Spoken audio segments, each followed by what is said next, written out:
Sa katapusan nga hugnat sang aton nga pagpangalagad Bombo Krill, istoryahan naton ang leprosy o kun ang aro. Yes, Bombo, Gisa, no? So, diri, may kaupod kita nga isa ka dermatologist para manapatpaton kag ipaintindi sa aton kung ano ini nga klase, no? Ang leprosy, kag ano ang mga sintomas, abi, para man mahibaluan naton nga ining ginasuprer na naton no isa ka leprosy. Kag diri, kaupod naton si Dr. Grace Gallega Perez, isa ka dermatologist. Bombo, Doc, good morning, kag welcome sa Good Morning Philippines.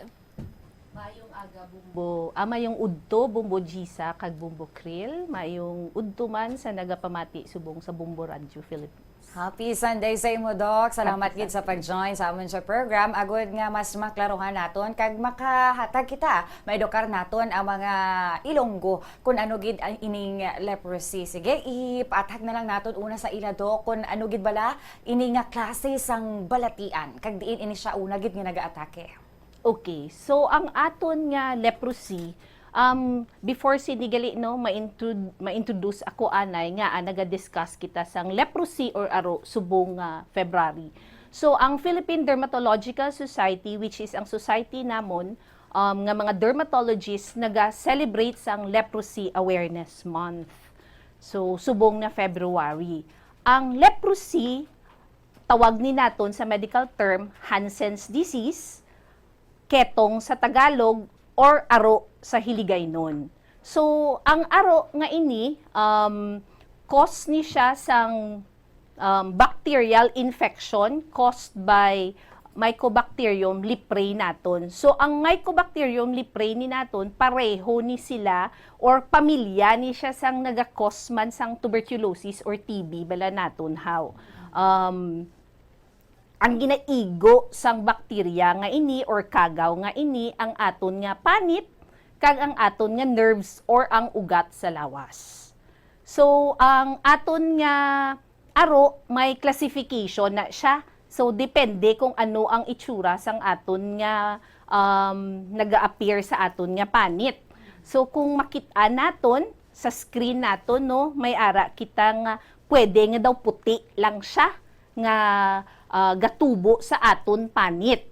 Pero ang kinalain sini sa mga puti nga mga rashes or puti nga mga nagatubo sa panit naton, iniiya manhid or hindi siya ka batsyag sang sensation or may decreased sensation. And then ang iban nga pasyente, ang ila na nga panit nga kung diin na ang rash hindi siya makabalhas bala or decrease ang sweating, and then at the same time wala sang may balahibo nga nagatubo. So ang isa naman nga klase or classification ang Lepromatous leprosy naton nga amo niya may makita kita kung kaisa nga nagatubo nga mga bukol-bukol nga gagmay kag nagahabok sa lawas ang pasyente. So, Doc, when it comes sa derino, may specific bala nga age kung sino ni ayhan ang mas prone sa amo ini nga balatian, Doc? Wala sang specific nga age. So, pwede halin sa bata hasta sa tigulang malatnan sini. Pero ang leprosy naton balaan, hindi ni siya tama ka contagious. Kay ang aton nga lawas may natural immunity against the bacteria nga ini. So hindi tanan nga tawo gakalatnan, and then at the same time pwede gid ya nga ang lawas mo i-prevent ya nga mag-develop ang leprosy nga ini. Okay, sige. Pero once nga ara na ni sa imo nga lawas, ano, Doc, dasig ni siya o kung ano kadasigon niya sini nga makalapta, Doc? Okay. So, medyo chronic or madugay ni siya nga klase sang sakit iya, no? Pwede nga na-expose kita several years ago, and then sa ulihi na lang ikaw mag-develop. As I have mentioned, hindi siya very contagious na klase sang sakit. Amo na nga ang course niya, dugay man siya. So, hindi gid siya makalalaton pareho sang iban nga sakit naton nga makita sa society. Oh, sige. Istoryahan naman naton kay kadamo sini sa mga ano siyang mga ano na gani panamagbomba mga Huring-huri. Oo, mga opinions ng iban nga tao. Oo. O kun myth, salamat gid. Oo. Ang iban basi basi ginsumpa na siya, amo na siya nga may ara siya sang aro or basi kay may amo ni abi ang mga buluhaton o kun basi kun ginmana niya na ang mga amo sina Doc. Okay, sige. Ang stigma sang aro balaan, kung gabasa kita Biblia, no, may biblical basis na siya halin sang una. Kay hambal nila, basta may aro ka kuno, makasasala ka. Kay daw ginsumpa ikaw, no? Or kung sa aton pagingabaan ikaw, okay? So amo na siyang stigma sang aton nga leprosy or aro, amo na nga ang tawo ginasikway nila ang mga pasyente nga may aro, maskin kapamilya mo pa kung kaysa ginasikway na nila. So dira na nagaka problema ang mga pasyente nga kung ma-diagnose gani sila or mabalaan nga may aro, nahuya na sila, and then ang tendency is hindi sila halubilo sa iban nga tawo, no? So may mga nga mabalaan nga may aro. So kay may mga komplikasyon ang aro naton nga pwede siya nga makadevelop bala nga ang aton nga lawas magka-problema, halimbawa, abi, may mga non-healing kita nga pilas. So, ang pilas, daw dugay mag-ayo. Kay remember, ang ugat naton, ang nerves, apektado man. So, ang iba ni nga pasyente, hindi nila mabatsyagan nga may pilas, nagali sila dira. So, ang pilas, nagasigi-sigi lang, hasta nga maggrabe. Naga-disfigure ang itsura. Kung madumduman naton ang previous na picture sa lepromatus na leprosino, ang mga bukol-bukol, sa kadamo siya sang bukol itsura ya kung tan-awon naton daw nagalayon na siya bala. So amo na siya ang isa nga nahadlok ang iban nga mga tawo kay mahambal sila nga kahaladlukan sang itsura. So amo nang stigma naton. So tandaan naton nga ang aro bacterial infection ni siya. Hindi ni siya ya tungod sa higko aton tubig. Hindi man ni siya tungod nga nag-allergy kita sa ginkaon naton. Kagti amo na ino, wala kita ginsumpa kung may aro kita. Oo. Okay. Kasi hambal wala ginhiwitan na sa Yes, pwede man na, no, mga myths naton nga kilanlan naton i-correct kay ti ang aro iya 100% curable ni siya, no? Kay bacterial infection and not an allergy or anything else. So you mentioned, Doc, no, nga ang pag-spread sini magamay or ano lang siya, no, hindi madasig, hinahinay lang. Pero ano ay ang pwede naton mahimo to prevent man abisang pagrapta sang ini nga balatian, Doc? Okay. So, ang aro naton, nagalaptan ni siya or pwede naton matransmit or malatnan ang iban nga tawo kung may close kita and prolonged na contact sa tawo nga may number 1, active, untreated, kagrabe ang bacterial load niya sa lawas. So, ang ato ni nga transmission through respiratory droplets. So, meaning, dapat kung mag-ubo kita, mag-sneeze or mag-hatching, dapat naga-cover man kita sang aton nga mouth or sang aton nga baba or amo na natawag naton nga cough hygiene bala naton how. Kay dira na naton siya makuha ang aton man nga aro. Pero na-mention ko kagina nga may natural immunity kita sa aton nga lawas nga mag-prevent man nga mag-develop kita sang aro nga ini. Oo. Okay. Sige. Ano naman ang mabulig kung, for example, may ara iyasang temprano pa lang nakitaan mo na ang mga sintomas nga magatubo ina siya sa imo o kung may ara sang early detection, Doc? Ano kadako ang mabulig sina sa imo, Doc? Okay. So kung ma-detect naton early, syempre mahatagan man sang early nga bulong ang pasyente. Ang bulong naton libre ni siya ha, hindi ni siya ginabakal. Ginahatag ni siya libre. Kung halimbawa, kami ang maka-diagnose, gina-refer na namon siya. May iban nga rural health unit nga may ara sila nga libre nga bulong. Tawag na naton multi-drug therapy. And then, kung wala sa rural health unit, gina-refer naton sa sanitarium sa Santa Barbara, kay dira ang libre na bulong nga halin man sa DOH, nga halin man sa World Health Organization. So, libre na siya tanan, wala ginabakal, kilanlan na gid sang pasyente nga magkadto dira, basta diagnose na. And then, kilanlan nga may ara man kita aside sa bulong, kilalan may follow up man na kita. So hindi pwede nga nag-take ka na sang bulong, Okay na. mahambal ka dayon nga o sige tama na ini. Mm. Kay ang aton nga pag-treat is 6 ka bulan hasta 1 ka tuig or 2 ka tuig. Depende sa classification man sang aton nga aro kag depende sa response ang pasyente sa aton nga treatment. Mga usually, Doc, sa mga cases, abi nga nakapalapit sa inyo, mga diin palang dapit ang ilang nga aro before sila magkadto sa inyo nga mga... Lain-lain nga klase man, no? May ara nga pwede siya nga dito pa lang sa tuberculoid, ang kagina, to lang daw puti pa lang, Yes. isa kabilog. Pero may ara man atong daw layon na ang itsura ya. So, depende gid siya. So far diri sa Iloilo, kung isensus naton siguro sa mga kamino nga mga dermatologist, we can still see around 10-15 cases in a year. So wala pagid siya totally nga mabalta nga nadula na gid siya balahaw kay may mga makita pa kami nga mga pasyente sa amon mga clinics.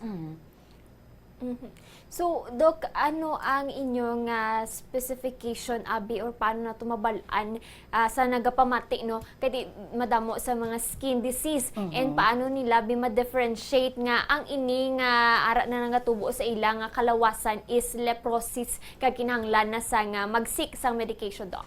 Okay. So kung nagaduda kita, kilanlan naton magpakonsulta sa board certified dermatologists para ma-rule out naton or mahambal kita nga ay okay, hindi ni siya leprosy, ang imo ni nga sakit iya something else. Para nga ang bulong nga mahatag naton nakaangay man kung ano ang diagnosis naton. Kay syempre kung leprosy ni siya, maskin ano na naton kahatag sang iban nga bulong, hindi gina siya mag-respond or hindi siya mag-ayo kung hindi ang bulong man para sa aro ang mahatag naton. So, ang ano na naton is kilanlan, magpakonsulta kung gaduda ka kung amo ni siya. Sige. I-clarify ko lang, Doc. So, once mag-start na ang treatment sa isa ka pasyente, buot silingon sina non-infectious na ina siya, Doc. Yes, basta nakasugod na sang bulong, insakto nga bulong ang ginhatag, kag insakto nga pag tumar sang bulong, considered non-infectious na siya. So, hindi na siya makalaton sa iya nga pamilya. That's why wala man na kita advice nga i-isolate mo, nga meaning ma-separate bala ang pasyente para nga hindi niya malatnan ang iban niya miyembro sang pamilya. Kay ang aton nga contention, kung close contact kita, kag prolonged contact, di bala, pwede makalaton. So, amo man na ang ginaubra namon, nga basta may ma-diagnose gani nga leprosy, ang bilog nga pamilya sina, gina-screening na siya namon kung may ara man sang ano sila nga signs o kung problema sa panit or sa ugat nga posible man siya nga mag-leprosy para nga aga pa naton ma-detect, early detection, early management man kita to prevent complications sang leprosy nga amo na ga disfigure ang mga kamot, non-healing nga mga pilas nga dugay mag-ayo so ga infection na siya. Kay mga nalain-lain pa nga sang komplikasyon sang aton nga aro. Sige. Amo na ang mga benepisyo kung magkadto ikaw sa doktor imbes nga pakton mo lang kung ano ang imo nga nga ano ang imo ay ginabatsak ano kaya ito. Doc, sa treatment lang basta na miss out ko lang pero once nga mag-start ang treatment sa imo, may posibilidad nga inang itsura or part of your body nga na disfigure or na deform, mabalik pa na siya sa normal, Doc, or at least buligan ka lang nga hindi siya maglapta o ano, Doc? Okay, depende man sa complication. Kaya kung like for example, ang aton na nga mga kamot daw grabe na gid ang contracture, sometimes nagapabili na siya. Pero kilanlan naton malesen man. So ano ni siya, naga-supportive care kita sa mga pasyente nga may mga complications na nga makita naton. So maghambal kita supportive care kung halimbawa may problema sa mata, naga-refer man na kita sa espesyalista sa mata. Kung kilanlan i-rehab kay tungod ni sa problem na sa mga muscles kag sa mga tiil abi or contractures, pwede na naton i-refer man sa rehab medicine. May iban nga pasyente nga hindi nila mabaton ang ila nga sakit, kilanlan nila counseling man, so gina-refer man na naton sa either psychologist naton or psychiatrist. So, para ma-prevent gyapon, we always say early detection gid siya ya, para early treatment, so prevent also complications. So, lastly, Doc, no, since you mentioned nga bacteria ini sa aton nga lawas, gaga-apekto man bala diri ang aton man nga pagtatap sa aton nga self or pag-hygiene naton, Doc? Okay. So, ang bacterial infection siya, so it's not related to hygiene, meaning kung halimbawa grabe ka kalimpyo sa lawas, hindi ka malatnan sang aro. So, hindi siya related sa hygiene also.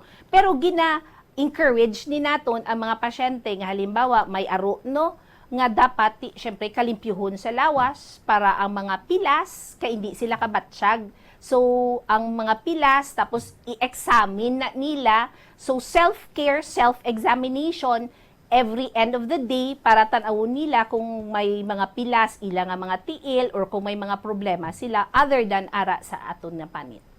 Sige, may palagas lang ko gamay dito sa treatment. Luwa sabi sa bulong nga ginahatag sa imo no, sang doktor. From your end as a patient, ano imo ya obrahon dok para nga matatapan imo nga kaugalingon and makabulig ikaw nga ma-heal imo kaugalingon. So self-care, exercise, tapos monitor gid kung may ara kita any problem, mabalik gid sa aton nga specialista or doktor nga nakatan-aw sa imo. And then kilanan ang bulong kati maskin libre ang bulong, nagadepende siya gyapon sa pagtumar sang pasyente. So dapat good compliance, ginatumar ang bulong kung ano ang instructions ang aton na mga doktor or kung hindi gani nurses nga nagahatag sining bulong sa aton nga mga health centers or health unit and sa sanitarium kung diin man nagkuha ang pasyente sang bulong. Oo.